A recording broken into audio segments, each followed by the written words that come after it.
감사합니다. 방금 소개받은 글로벌 사회부대학교 선도문화학과 학과장을 맡고 있습니다. 민성욱입니다. 반갑습니다. 우선 그 선도문화학과라는 게 좀 생소하시죠? 선도문화는 우리 한민족의 고유한 정신문화를 말하는 것입니다. 저희 선도문화학과에서는 3K를 추구하고 있는데요. K-스피릿, K-히스토리, 그리고 K-컬처를 추구하고 있는데 오늘은 K-히스토리, 우리 역사에 대해서 제가 발표를 하도록 하겠습니다. 제가 앞서 소개받은 대로 말갈 연구로 학위를 받았고 학위를 받은 이후에 계속 후속 연구를 진행해 왔습니다. 그래서 이제 말갈의 역사에 대해서는 어느 정도 정립이 되었고 이제 역사라고 하는 것이 이제 역사를 따라가다 보면 역사가 남긴 흔적을 우리가 발견하게 되죠. 그게 바로 문화가 되겠습니다.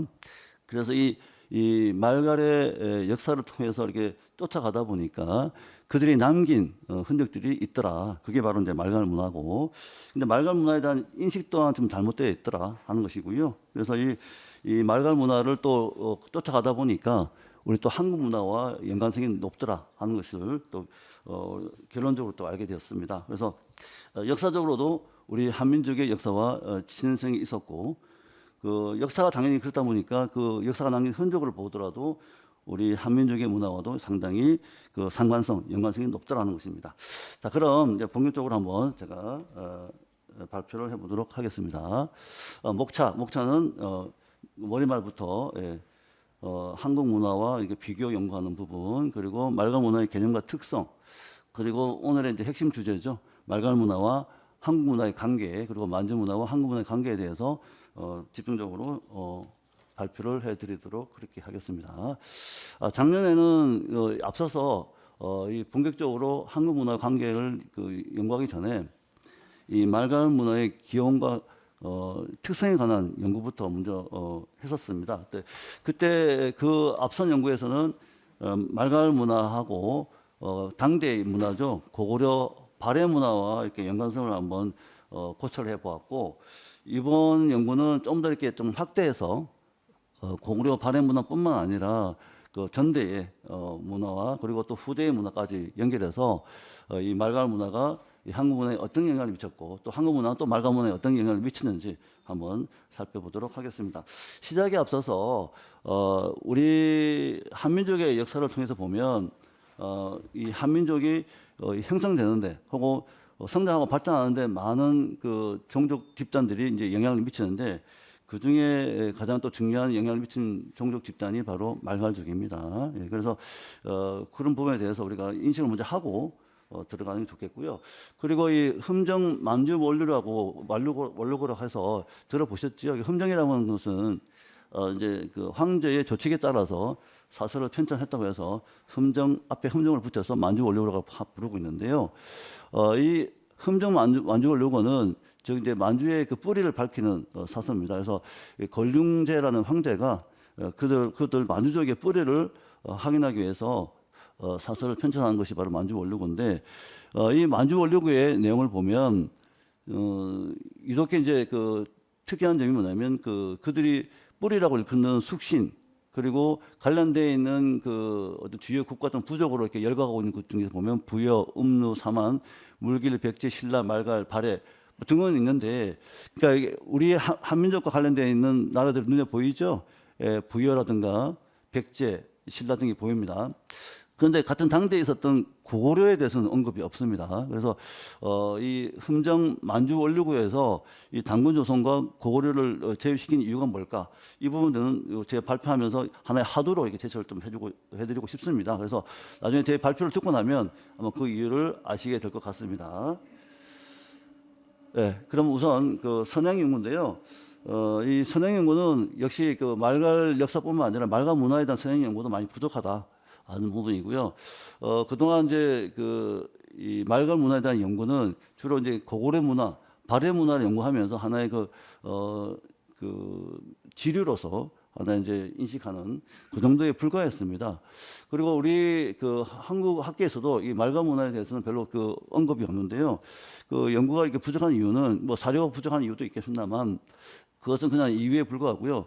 결국은 그 중국은 이 중국의 동북공정을 통해서 이 바레사뿐만 아니라 고르사까지 다 중국 역사를 편입했지 않습니까? 그 출발점이 바로 바레사입니다. 우리 한국 학교에서는 이 바레사를 우리가 이제 그 인식할 때 이 말가를 하나의 이제 그 우리 민족과 무관한 이민족 오랑캐로 보고 있지 않습니까? 그래서 이원화된 지배 계층은 고구려 유민이고 피지배 계층은 이게 말갈인이라고 보고 있는데, 반면에 중국인은 이 바레사를 말갈족이 세운 나라로 보고 있습니다. 이 말갈족이라는 중국의 그 소수민족이 세운 지방 정권의 역사다라고 보는 것이 바레사에 대한 인식입니다. 그러다 보니까 이게 동북 공조의 출발인데요. 아시다시피 바레사는 그 고구려의 정통성을 개선하기 위해서 세운 나라가 바레인데, 이 바레사가 이렇게 중국 지방 정권 역사로 넘어가 버리면 고구려사도 따라가는 거고요. 또 고구려는 다물이라고 그래서 당군 조선 역사를 또 승계했지 않습니까? 그냥 당연히 당군 조선도 따라가는 겁니다. 이렇게 해서 이 바레사가 중국 역사로 넘어가 버리면 그 앞단에 고구려사 또 부여사 당군 조선까지 다 이렇게 중국으로 넘어가는 겁니다. 이게 이제 동북 공정의 핵심이고 그 첫 출발점이라고 볼 수가 있는데요. 제가 이제 연구해 본 것으로 보면 이게 말가사 연구를 해보니까 그렇지 않더라. 그리고 이 말가라는 것이 우리가 이제 그 기존 학계에서 이원화돼서 지배계층은 고구려 유민이고 피지배계층은 말가족이 아니고요. 이 말가족도 보면 이제 여러 이제 그 집단으로 이렇게 분류가 되는데, 그 중에서 이제 친애맥계라고 분류되는 송말말갈이나 그리고 백산말갈 같은 경우는 일찌감치 고구려 영향을 받아서 고구려인이 됩니다. 그래서 잘 아시는 대로 그 송말갈의 이론이었던 대주영이 결국은 고구려의 정통성을 개선하기 위해서 발해를 세우지 않습니까? 그렇다 보면 단순히 그냥 이게 이완된 그런 구조가 아니라 이미 말갈인들은 이미 고구려의 영향을 받고 지배를 받으면서 고구려인의 교육을 받고 고구려인이 됩니다. 예, 그렇기 때문에 그 말갈족이 세운 나라가 아니라 고구려 유민 그리고 말갈족을 포함한 고구려인들이 세운 나라가 바로 바레라고 할 수가 있겠습니다. 자, 그렇게 딱 봤을 때 이 기존의 연구는 상당히 부정한 사항이고, 한국 학계에서는 중국의 동북공정에 대항하기 위해서 맞서기 위해서 이 말갈 문화를 부정해야 했습니다. 예, 그래서 이 발해 문화가 말갈 문화와 다르다라고 부정하다 보니까 이게 말갈 문화에 대한 연구가 많이 부족한 상황이었습니다. 그리고 이 연구는 그렇게 넘어가고요. 이제 그 말갈 문화 개념인데요. 이 말갈 문화 개념도 지금 현재 그 말갈 문화라고 하는 것은 역사 흔적인데요. 지금 남아 있는 그 흔적들은 주로 이제 성화강 부터 이 아무르강 그 유역 이쪽 그 국동이라고 우리가 분류하는 그쪽 지역에 많이 남아 있습니다. 그게 남아 있던 이유는 뭐냐면은 주로 고구려와 발해의 영향을 덜 받은 지역이죠. 그러다 보니까 지금 이제 고구려나 발해의 그 영역 안에 들어있던 그 말갈족들은 앞서 말씀드린 것처럼 고구려인이 됩니다. 그리고 고려인이 되고 그 문화 자체도 많이 이제 고구려와 발해의 그 선진 문화를 받아들여서 이제 그 문화가 바뀌는, 그래서 거의 고구려와 발해 문화와 동일시되는 그런 과정을 겪게 됩니다. 반면에 좀 영향력이 고구려와 발해의 영향력이 좀 덜한 지역, 지금의 국동으로 분류되는 성황과 아무르강 그 유역, 그 지역에 말갈 문화가 많이 남아 있는 것이죠. 그런데 이제 지금 이제 러시아나 중국 같은 경우는 자기 영토 안에, 자국 영토 안에 그 말갈 문화의 그 흔적들이 나오니까 이제 그때부터 연구를 한 겁니다. 그래서 이 말갈 문화 연구는 주로 러시아에서부터 이렇게 시작이 됐고, 그다음 중국, 그다음에 일본 같은 경우는 일본 열도하고 오츠케를 경계로 해서 그 아무르강 유역에 있었던 그 말갈인들이 넘어가서 말갈 문화에 영향을 미치고, 또 그 일본 열도에 있던 그 문화도 역시 이제 그 오츠케를 넘어가서 일본 말갈인들도 영향을 미치는, 그래서 서로 이렇게 문화가 교류하는 그 과정에서 이게 연구를 시작하게 됐습니다. 그래서 이제 그러다 보니까 이게 말갈 문화에 대한 어떤 시기 그리고 지역에 대한 상당히 오류들이 있었습니다. 그러니까 지금 남아 있는 지역을 생각하다 보니까 이 말갈 문화가 분포한 지역은 지금의 극동 지역이라고 이렇게 분류를 하고 있지만, 실질적으로 보면 요서, 요동, 그리고 이제 한반도 중부, 북부, 그리고 지금의 국동 지역까지 다 아우를 수 있는 아주 광범위한 지역에 말갈 문화가 분포하고 있었고, 그런 부분에 대해서 우리가 놓치고 있는 부분이다 이렇게 말씀을 드릴 수 있겠습니다. 그래서 말갈 문화 개념은 다시 한번 우리가 정립을 해야 될 부분이고요. 그래서 이 말갈 문화는 이제 그 처음에 이제 시작할 때는 수렴이 최진 문화를 기본으로 해서 나중에 이제 그 선비족이나 부여의 영향을 받아서 반농 반목, 그러니까 유목 문화와 농경 문화가 이제 같이 이루어지는 그 복합 문화가 이렇게 이어지게 되고요. 전달 받아서 하게 되고요. 그다음에 이제 고구려 발해 문화뿐만 아니라 당나라 문화까지도 이렇게 영향을 받아서 융합 문화, 즉 요즘식으로 얘기를 하면 융복합 문화가 될 수가 있겠습니다. 그래서 이런 문화들이 이제 융복합 형태로 이렇게 나타나고 있고요. 그리고 이제 그런가 하면 또 고유한 정체성을 그들의 정체성을 유지할 수 있는 전통 문화도 같이 유지하는 그래서 이그 채집 그러니까 그 수렵과 채집 문화를 기본으로 해서 유목 문화가 가미된 그리고 농경 문화가 가미된 복합 문화 그리고 그들의 정통성을 유지하는 전통 문화 이런 것들이 융복합 형태로 이루어지는 문화였다. 그리고 상당히 강범위한 지역 동북아시아 지역의 강범위한 지역에서 토착 문화로도 자리 잡고 있었다. 이렇게 우리가 개념을 다시 한번 정립할 수 있겠습니다. 이게 말가문의 특성을 보면은 앞서 말씀대로 주로 이제 성곽이나 칠학, 주거지 문화, 그리고 고분, 토기, 특히 토기에 대해서 많이 남아있어요. 말갈관이라고 해서, 관이라고 하는 것은 그릇을 의미하는데요. 이 말갈 토기가 지금 많이 남아있고요. 그런 걸 통해서, 그들의 그 지역에서 실제적으로 토착민으로서 어떻게 생활했는지를 우리가 잘 알 수 있는 그런 흔적들이라고 볼 수가 있겠습니다. 그리고 이게 말갈의 주요 유적 분포도 이제 지금 보시는 바와 같이 지금 현재 송화강부터 아무르강 유역, 그리고 이제 그 아무르강과 그 송화강, 제1 송화강이라고 부르죠. 이 동류 송화강. 그러니까 이 송화강이라고 하는 것은 백두산 천지에서 발원해서 쭉 북쪽으로 올라가다가 눈강과 만나서 동쪽으로 흐르게 됩니다. 이것이 이제 동쪽으로 흐르면서 결국 아무르강에 합류가 되는데 이게 이제 송화강 유역과 그리고 아무르강은 러시아로 보면 아무르강인데 중국으로 보면 흑룡강, 중국식 발음으로 보면 해룡장이라고 부르죠. 그래서 이런 그 강과 그리고 우수리강 이런 것들이 이제 그 하나의 이제 그 말갈 그 유적이 분포된 지역이라고 볼 수가 있겠고요. 여기서 우리가 이제 그 아무르강하고 송화강, 그러니까 우수리강이 만나는 그 상강지역을 상강평원이라고 얘기를 하는데요. 우리식으로 하면 삼각지죠. 그 삼각지에 대평원이 있는데 거기서 이제 이 문화들이 또 생겨납니다. 이게 말갈 문화가 생겨나는데요. 이것이 이제 나중에 이제 그 밑으로 내려와서 송화강 유역에서 부여 문화와 연계되면서 새로운 또 송말 문화가 또 이렇게 이루어지고요. 또 이게 다시 송말 문화가 위로 올라가서 그 아무르강에서 또 새로운 또 문화가 생기는 게 이제 새로운 또 그 말갈 문화가 또 형성되기도 합니다. 그래서 이런 문화들이 이제 그 어떻게 분포되고 있는지는 이제 이 참고적으로 한번 보시고요. 이 또한 어쨌거나 이제 현재 남아 있는 지역이 이렇다는 것만 이해를 해주시면 좋을 것 같습니다. 예. 그다음, 요거는 이제 이 말갈을 보통 이제 중국에서 말하는 일원적 계통령이라고 얘기를 부르는 건데요.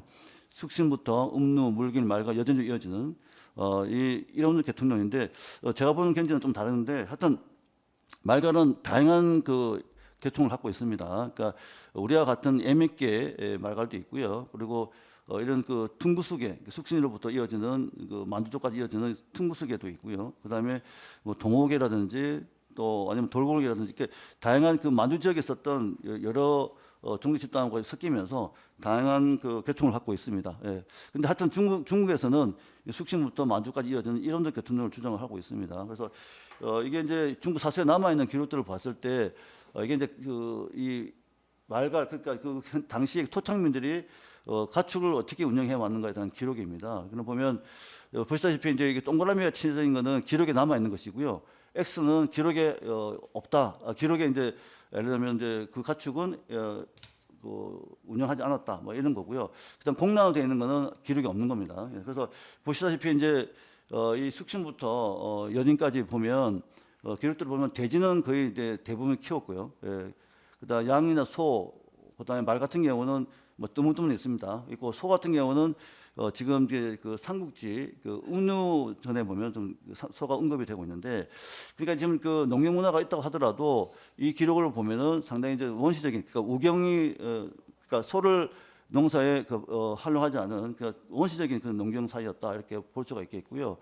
그다음에 이제 말이나 양 같은 거 보면 많이 뜨문뜨문 있는 걸 보면 유목으로서도 상당히 좀 그렇게 활성화되지는 않았다. 다만 이제 그쪽 지역이 좀 척박한 땅이었고, 그리고 날씨가 추웠기 때문에, 그리고 돼지 같은 경우는 사실은 아무거나 잘 먹지 않습니까? 그리고 우리 안에 키우기 때문에 비이동성이 있고요. 그래서 돼지 같은 경우는 많이 키웠던 가축으로 볼 수가 있는데요. 그래서 이런 걸 통해서 키우는 가축을 통해서 그들의 문화, 이게 이제 어떤 문화를 하고 있는지를 좀 이렇게 우리가 추정이 가능할 것처럼 보입니다.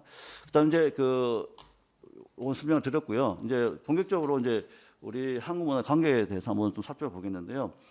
이 말가란 그들이 뿌리라고 일컫는 숙신을 얘기하는데 숙신은 이제 앞서 제가 또 연구 결과를 말씀드린 것처럼 당구조선과 연계가 되어 있습니다. 그래서 이 숙신계의 그 말갈의 위치는 처음에는 여수지역에 있다가 시기에 따라서 지금의 극동 지역으로 이렇게 이동을 하죠. 그래서 이동하는 그 지역은 크게 4개 지역으로 나눠지는데 한반도 지역도 있고 지금의 그 만주 지역, 요동 지역도 있고 지금의 이제 극동 지역도 있고 그렇습니다. 그래서 이 숙신계 말갈의 위치는 이제 다양한 그 지역으로 이렇게 이동이 되는데 현재 그 남아 있는 그 흑명강이나 송화강 이쪽 지역으로 이제 또 넘어와서 현재 그 말갈의 문화의 흔적을 좀 남기고 있습니다.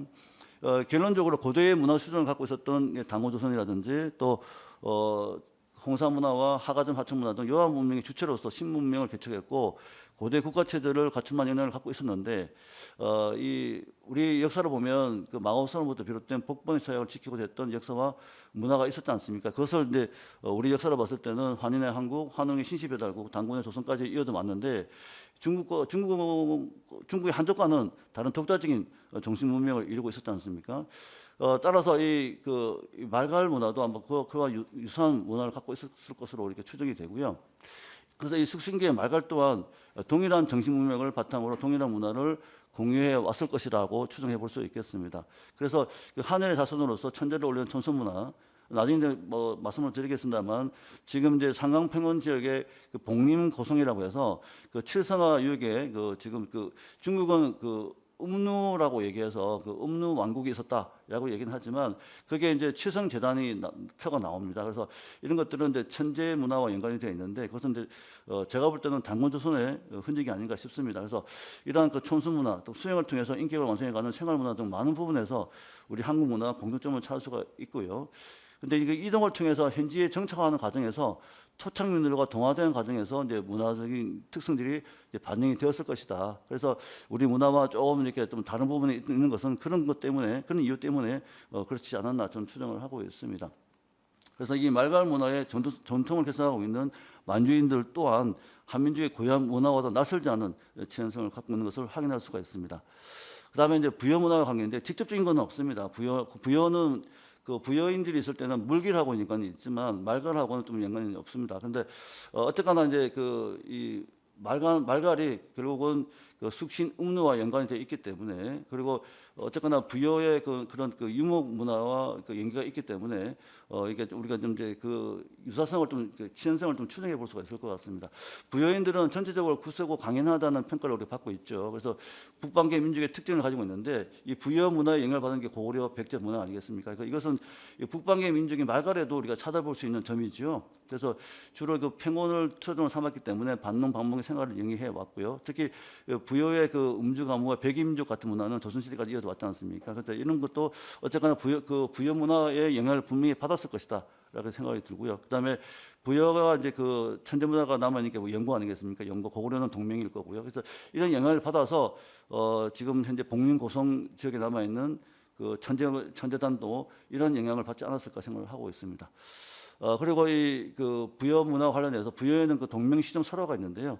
이 고구려 주몽설화와 그 판박이라는 걸 봤을 때 그 고구려도 같은 시조모 숭비사는 시장이 있었을 것이고 고구려 문화 영향을 받은 말갈도 또한 그런 유사한 문화가 있었을 것으로 추정을 해보게 됩니다.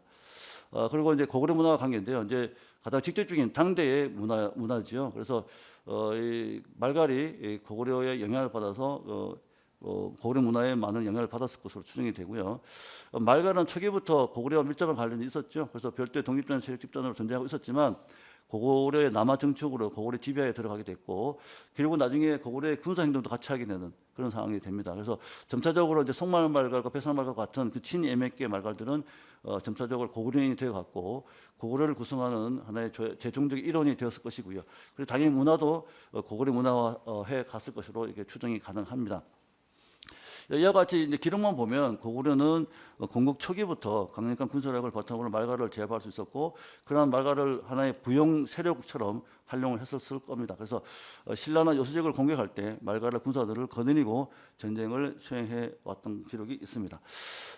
그리고 이 말갈은 분포 지역에 따라서 다른 형태의 말갈이 존재했었습니다. 왜냐하면 워낙 강분미한 지역이 있었고, 그리고 유목민으로서 그 특성을 갖고 있었기 때문에 이동을 하게 됐고, 그러면 이동한 지역에 따라서 기존 토착민들과 융화하는 과정에서 이게 활동도 섞이게 되고, 또 언어와 문화도 이렇게 섞이게 되는 그런 과정을 통해서 이제 이게 계통이 또 바뀌는 그런 과정을 겪게 됩니다.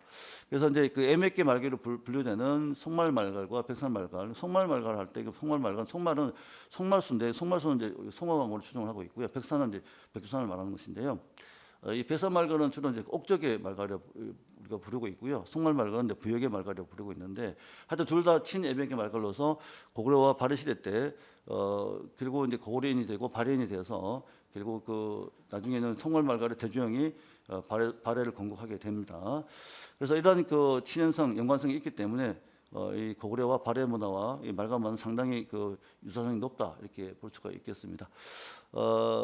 그래서 이 고구려 시대 그 말갈 집단은 고구려의 지배하에 있었고, 고구려 문화의 영향을 받은 말갈인들은 그 토기를 주로 이제 말갈은 좀 이렇게 그 척박한 땅 그리고 기후 영향을 받아서 그 상당히 그 토기가 투박한 투박한 이제 그 윤제식 토기, 윤제식 토기라고 하는 것은 이제 그 돌림판을 돌려서 이렇게 그 토기 표면을 이렇게 매끄럽게 만든 토기인데, 그와 이런 토기는 사용하지 않고 주로 수제식 토기를 사용했는데, 이런 고구려나 발해의 영향을 받아서 윤제식 토기가 나오기도 합니다. 그래서 이 대부분 말갈 토기들은 그 토기들이 거칠고 표면이 거칠거나 상당히 이제 그 척박한 땅에 잘 사용할 수 있는 그런 토기들이 나오는데, 반면에 이 고구려나 발해 지역에서 나오는 말갈 토기들은 이렇게 이제 고구려와 발해의 영향을 받아서 상당히 그 표면이 매끄러운 그런 토기들이 나오기도 합니다.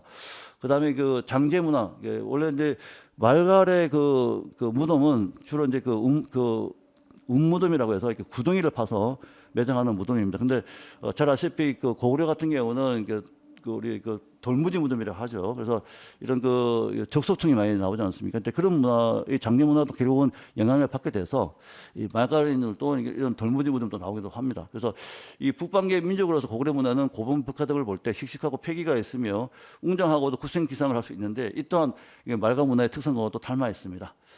다음은 이제 그 백제 문화의 관계인데, 백제는 낙남과 말갈의 인접 지역에서 건국했다고 얘기를 하죠. 그래서 상부사기 그 백제 본기에 보면 온주왕조에 이런 말이 나오지 않습니까? 국과 동유 낙남 북의 말갈이라고 해서 백제로 봤을 때는 동쪽에는 낙남이 있고 북쪽에는 말갈이 있다고 얘기를 했습니다. 그래서 이 백제는 공국 당시부터 이 낙남과 말갈의 그 영향을 받아서 이 대외적으로 그들과 투쟁하면서 결국은 고대 국가 체제를 갖추게 됩니다. 그래서 어떻게 보면 역설적이지만 이 말갈의 존재가 백제의 그 고대 국가로서의 그 발돋움할 때 가장 영향을 미쳤다. 그래서 4세기에 백제 건축왕 때 오면은 최전성기 이루는 이유가, 어떻게 보면 삼국 중에서 가장 최전성기가 빨랐던 백제는 바로 이 말갈과의 전쟁을 준비하면서 결국은 고대 국가로서의 체제를 빠르게 갖추어 나갔다, 이렇게 또 볼 수가 있겠습니다. 그리고 백제 문화를 보면 이 백제 토기는 좀 다양한 그 기종들이 있는데요. 그 중에도 보면 고구려도 아마 비슷한 것 같은데요. 삼적 토기, 요거는 이제 천진 그 삼원론, 즉 천진 사상에 입각해서 삼적 토기들이 나오고요. 직구호는 이거는 이제 호라고 하는 것은 관하고 다르게 이제 이게 목이 긴 병거 같은 것을 호라고 얘기를 하는데요. 그다음에 고배는 굽다리식 그릇을 말합니다. 이게 주로 이제 제기로 많이 쓰는데요. 제기에 보면 이게 이 다리가 있는 길게 그 굽이 있는 그런 그릇 혹은 접시를 고배라고 합니다. 그래서 이 백제적 색채가 강하게 나타나고요. 삼덕토기는 백제의 가장 고유한 기종이라 할 수 있는데, 바로 천지인 사상의 영향을 받은 것으로 생각이 듭니다. 백제 토기는 고구려, 신라, 가야 등과 비교하면 매우 다양한 기종 있었다는 것이 확인되고 있고요. 대신에 이제 백제는 주로 이제 실용직을 많이 추구를 합니다. 그래서 장소성은 강하지 않고 단순하지만 상당히 그 실용적인 그런 토기들이 많이 나오고 있습니다. 그래서 백제인들의 그 특성에 따라서 절대되고 간결한 그런 미를 추구하고 있고요. 그리고 일상생활용 토기가 고분 부작용 토기보다 풍부하게 발견됨으로써 실용적인 면을 갖고 있었다. 이렇게 우리가 알 수가 있습니다. 그래서 백제 토기는 백제 문화의 특성이 바로 국제적이고 개방적인 면과 상종하듯 중국 고구려 등과 주변국과의 교류를 통해서 백제화가 이루어졌고 또 일본의 그 토기 제작 기술을 전파하기도 하였던 것은 우리가 잘 알고 있는 사실이기도 합니다.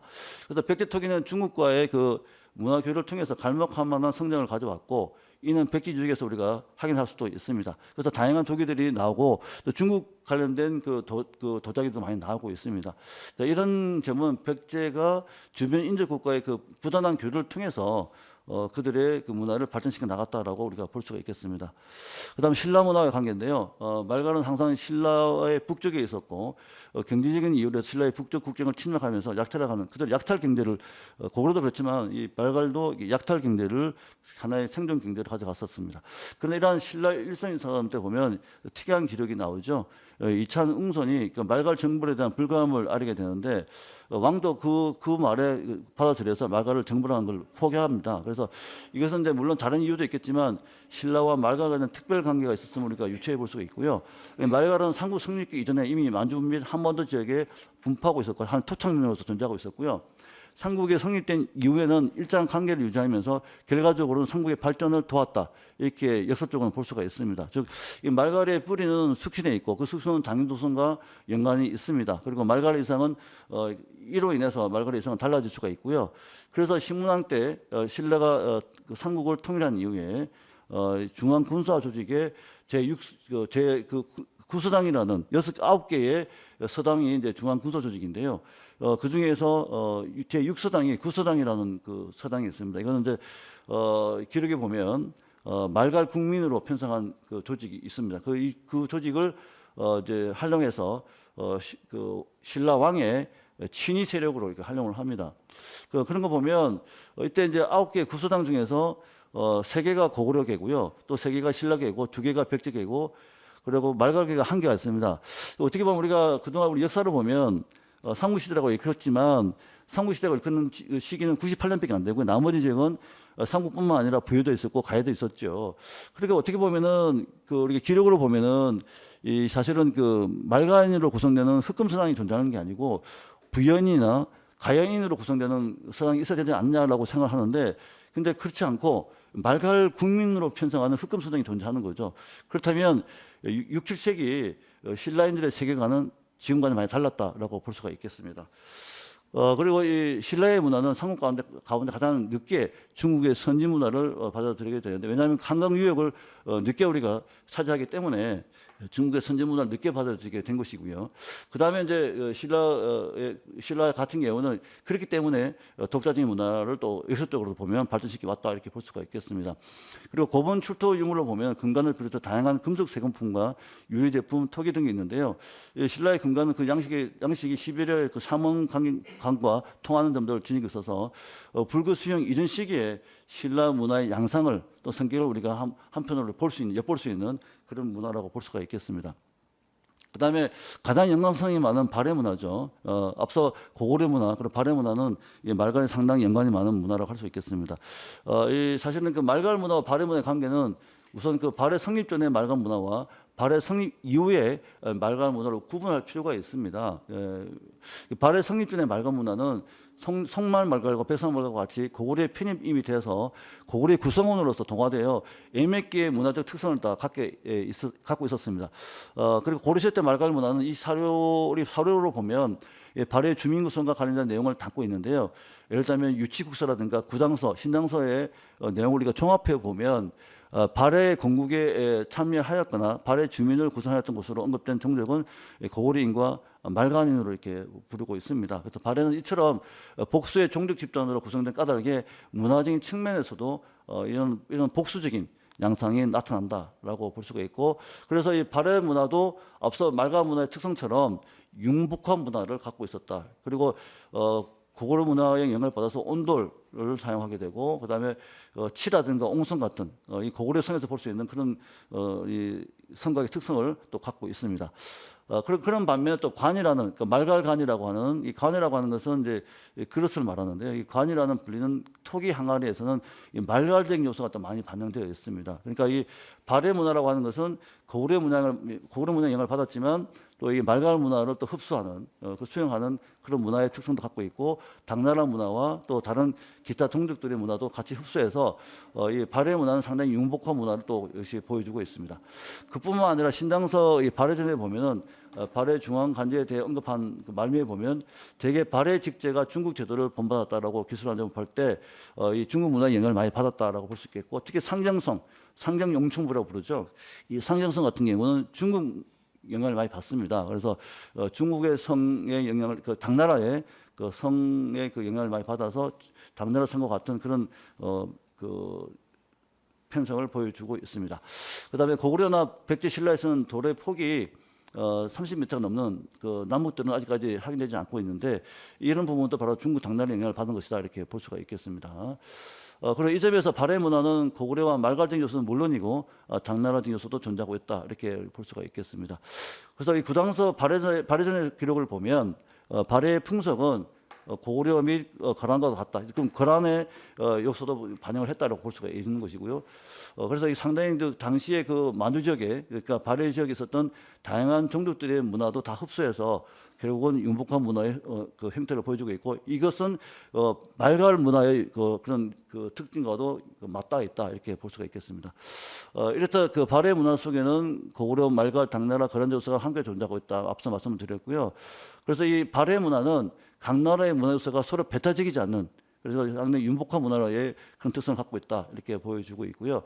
그 대표적인 예가 바로 그 육정선 고분군이라고 할 수 있겠고 이 고분군에서는 그 발해를 건국했던 왕족과 귀족이 묻힌 것으로 추정이 되고 있습니다. 예, 그래서 이제 이 발해 문화 관계에 대해서는 좀 더 이제 그 세부적인 내용은 제 논문을 좀 참고해 주시면 좋겠고요. 그다음에 이제 옥저 문화 관계인데요. 그 옥저와 음로는 그 환동의 문화권이라고 알려진 러시아 아무르강 하류역부터 연해주를 거쳐 한번 동해안 이런 지역에 살았는데요. 이 한동해라고 하는 것은 동해안 지역을 이렇게 환행토로 되어 있기 때문에 한동해 지역이라고 하는데 이 지역은 이 상당히 그 먼 지역이지만 상당히 좀 그 긴밀하게 그 해안선을 따라서 이게 상당히 강보위원장까지 이동이 가능했기 때문에 우리 그 한반도 문화뿐만 아니라 그 위쪽 그 연해주 지역 이쪽 지역까지 활발하게 이동을 하면서 문화의 교류가 있었다 이렇게 볼 수가 있겠습니다. 그래서 이 옥저 문화도 결국은 침이 애매하게 문화지만 그 음루 지역 문화와도 연관이 있었고 나중에 옥저가 나중에 이제 그 결국은 이제 무너지면서 그 옥저 지역에 이제 그 음루의 문화가 들어오게 됩니다. 그래서 결국 이게 나중에 말갈 문화로 이렇게 형성이 되게 됩니다. 그다음에 이제 그 만주 문화와 한국 문화의 관계인데요. 이것은 이제 그 만주는 한국사 첫 출발점부터 지금까지 한국과는 불가분의 관계를 갖고 있다는 건 너무나 잘 아는 사실입니다. 그래서 이 역사뿐만 아니라 문화도 상당히 친연성이 높다라고 볼 수가 있겠고요. 그래서 이 중국의 항족들은 명나라 시대에 있어서 여진들을 건주지라고 불렀죠. 이 만주라는 호칭은 명나라 때는 사용하지 않았던 것으로 우리가 알고 있고요. 당시엔 요동이라고 불리다가 청나라 청태동이 여진이나 건주등의 호칭이 좋지 않기 때문에 만주라고 부르게 된 거고요. 여진이라고 호칭은 한족들이 업신여겨서 진짜 계집이라는 뜻으로 이렇게 낮춰 부르는 그런 호칭이었습니다. 그래서 이 만두족은 언어상으로도 그렇고 역사적으로도 그렇고 문화적으로도 그렇고 우리 한민족과 상당히 연관성이 높습니다. 지금 우리가 이 한민족의 역사적인 무대가 바로 만두 아니었겠습니까? 그래서 그러다 보니까 우리 그 고구려 발해 영향도 받았고 그리고 현재 그 우리 한국 문화의 영향을 많이 받은 그런 지역이 바로 만주라고 할 수 있겠고 그 만주 문화도 우리 한민족과 상당히 연관성이 높다 이렇게 볼 수가 있겠습니다.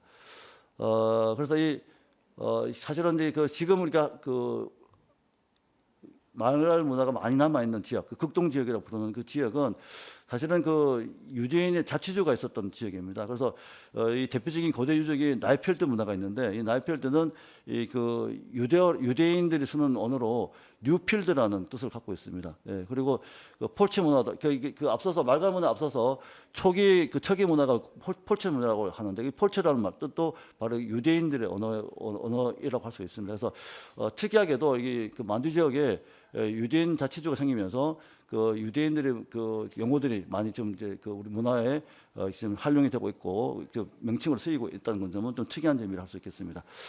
그리고 이 만주 지역에 결국은 문화 남아 있는 것들이 결국 한민족의 그 문화와 상당히 연관성이 높고 현재 한국 문화와도 상당히 친선이 높다 이렇게 말씀을 좀 반복적으로 드리고 있습니다. 요거는 이제 앞서 말씀드렸던 지금 상강 평원 지역에 칠성하는 이제 우수리 강의 지류인데요. 이 칠성이라는 뜻을 보면 북두 칠성의 칠성입니다. 그래서 우리 그 칠성 신앙과 맞닿아 있습니다. 그래서 이 복림 성지가 남아 있는데 복림 고성 지역에 칠성 재단이 남아 있습니다. 그래서 이 칠성 재단에서 우리 천재 문화가 고스란히 남아 있다는 것을 우리가 알 수가 있습니다. 그리고 이 앞서 소대 말씀드렸던 흠정 만류 원류구에서 숙시는 있는데 당문조선은 없고 백지 신라는 발에는 있는데 고려를 대신한 이유가 뭐냐라고 말씀을 제가 드렸는데 결국은 이 당시에 그 청나라 당시에 이 당원조선도 사실 국명은 조선입니다. 이성계가 세운 조선도 조선이고요. 그래서 그 국호가 같기 때문에 그것을 이제 회피했다 볼 수 있겠고요. 그다음에 그들이 그 뿌리라고 그러죠. 말갈이 고구려를 지배를 받았지 않습니까? 그래서 결국은 이 걸륭지 입장에서는 이 고구려를 언급하는 순간 그들이 결국은 이 고구려의 지배를 받았다는 것을 인정하게 되는 것입니다. 그래서 이런 부분 때문에 그들의 그 만주족의 뿌리를 기록한 흠정 만주 원료구에는 당군조선과 고구려가 빠져 있습니다. 이게 이제 그 기록인데요. 이 구정서 북쪽 열전에는 분명히 보면은 발해 말갈의 대조영은 본래 고구려의 별종이다 이렇게 돼 있는데 흠정 만주 원료구에는 아주 간략하게 들어가 있습니다. 발해 말갈의 대조영은 영주에 살았다 이렇게만 기록하고 있습니다. 그래서 이 사고의 전환이 필요한데요. 이 북방 지역의 고대 문화인 말갈 문화를 통해서 한국 역사가 북방 지역과 밀접한 관련이 있음을 우리는 알 수가 있었고 이것은 한반도의 대륙의 끝이 아니라 우리는 시작으로 봐야 되지 않느냐. 한반도는 대륙의 끝이 아니라 시작이다라는 것을 우리가 한번 생각해 볼 필요가 있겠고요. 이것이 바로 사고의 전환이고요. 발해는 이제 단순한 우리 고대사의 한 나라가 아니라 최근 역사 분쟁의 과정에서 야기된 문화의 아이콘으로 등장하고 있습니다. 하지만 연해주와 연변의 발해만 있었던 건 아니지요. 그래서 이 지역은 동해를 공유하면서 한반도 동해안과 선사시대 이래로 매우 친밀한 관계를 갖고 있었습니다. 그래서 문화도 당연히 교류를 했었고요. 그래서 후기 구스키 시대 이래로 옥저와 발해로 이어지는 동안에 그들은 한민족과 긴밀한 문화적 교류를 맺고 독특한 삶을 영위해 왔습니다. 그래서 이 결론을 말씀을 드리면 최근 한국과 러시아의 공동 연구로 연해주에서 부산으로 이어지는 환동해 지역을 따라서 중국과는 이질적이고 독자적인 문화를 공유해 왔음을 밝혀지고 있습니다. 이러한 환동해 지역 간의 문화 교류는 어떤 시사점이 있냐면요. 우리 문화의 독자성을 밝히는 데도 중요한 부분이라고 할 수 있겠고요. 한반도의 고대 문화가 중국의 영향으로 형성되었다는 내용을 골자로 하고 있는 중국의 동북 공동론에 대해서는 우리 합리적인 대응이 될 수 있다 이렇게 볼 수 있겠고요. 중국뿐만 아니라 연해주, 간도 지역과도 다양한 교류를 밝히고 있는 이 연구 결과를 통해서 우리 문화가 다양한 지역과 교류를 통해서 형성되었음을 밝히는 중요한 내용을 할 수 있겠습니다. 이것이 바로 동북 공동론에 우리가 합리적으로 대응할 수 있는 방법이 아닌가 이렇게 생각하면서 이것이 바로 한국 문화와 말갈 문화의 관계성을 연구하는 목적이라고 할 수도 있겠습니다. 네, 감사합니다.